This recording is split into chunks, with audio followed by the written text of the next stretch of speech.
selamat datang di channel saya, channel Wahyu Kironesia. Di sini kita akan membahas segala sesuatu yang berkaitan dengan pengobatan alternatif dan pengobatan tradisional dengan cara yang santai. Di video kali ini, kita akan membahas tentang 3 macam pengobatan alternatif di Indonesia. Pengobatan alternatif dapat dibagi menjadi puluhan cabang. Akan tetapi, untuk kali ini kita akan membaginya menjadi 3 cabang utama, yaitu pengobatan secara herbal, pengobatan secara fisik, dan pengobatan secara non-fisik. Pengobatan herbal. Herbal sebenarnya berasal dari kata herbs yang berarti rempah-rempah.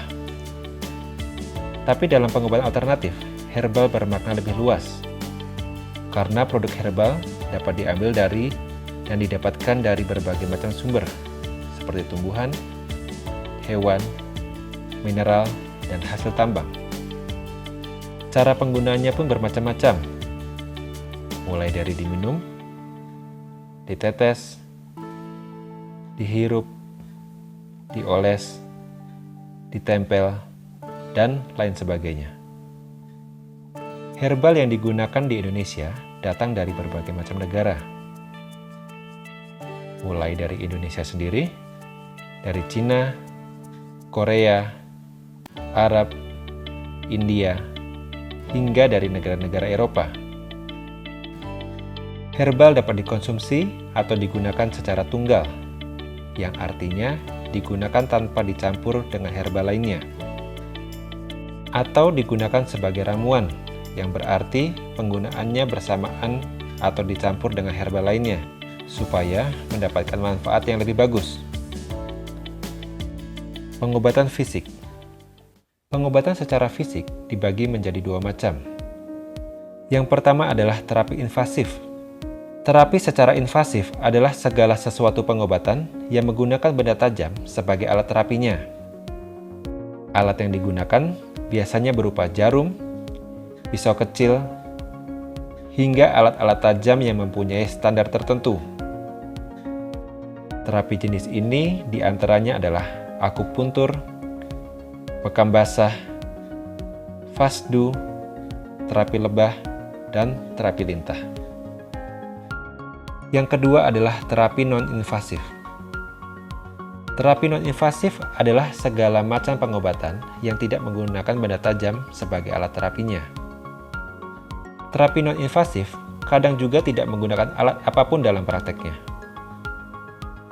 Yang termasuk terapi jenis ini diantaranya adalah chiropractic, osteopati, refleksi, akupuntur, yumeho, dan kironesia. Pengobatan non-fisik. Untuk memahami pengobatan non-fisik, maka kita harus membaginya menjadi beberapa macam. Yang pertama adalah pengobatan dengan cara mengontrol alam sadar.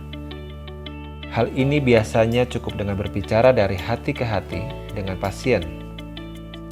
Yang melakukan terapi jenis ini adalah terapis yang mempunyai tingkat otoritas yang lebih tinggi daripada pasien, seperti ustadz, psikolog, dan guru.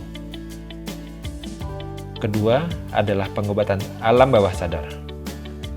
Pengobatan alam bawah sadar adalah suatu bentuk komunikasi menembus faktor kritis otak manusia.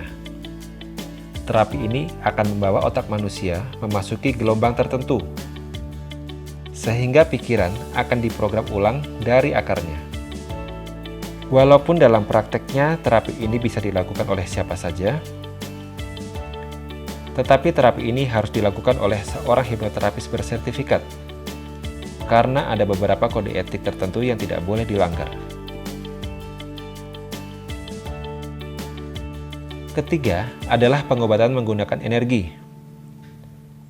Dalam hal ini yang kita bicarakan adalah pengobatan menggunakan energi olahan dari tubuh manusia, seperti energi prana, energi kundalini, energi chi, tenaga dalam, dan lain sebagainya. Pengobatan jenis ini sebetulnya dapat dijelaskan secara rasional. Akan tetapi karena kurangnya informasi dan kajian yang membahas tentang ini, maka pengobatan energi sering dikaitkan dengan pengobatan yang bersifat mistis. Yang keempat adalah pengobatan supranatural. Ini adalah pengobatan yang paling kontroversial di antara semuanya. Pengobatan ini berhubungan dengan alam gaib dan kepercayaan masyarakat terhadap sesuatu yang mistis. Uniknya, pengobatan ini banyak sekali jenisnya. Pengobatan supranatural sebenarnya tidak hanya digunakan sebagai pengobatan non-fisik saja, akan tetapi banyak juga penyakit fisik yang diobati dengan terapi ini. Baik sahabat terapi, itulah 3 jenis terapi alternatif yang ada di Indonesia. Jangan lupa untuk tetap sehat, tetap semangat, dan terus bermanfaat. Bagi Anda yang ingin mengetahui segala sesuatu tentang pengobatan alternatif, silahkan subscribe dan tekan tombol lonceng untuk mendapatkan notifikasi video terbaru dari saya. Jangan lupa like, share, dan komen yang positif. Terima kasih.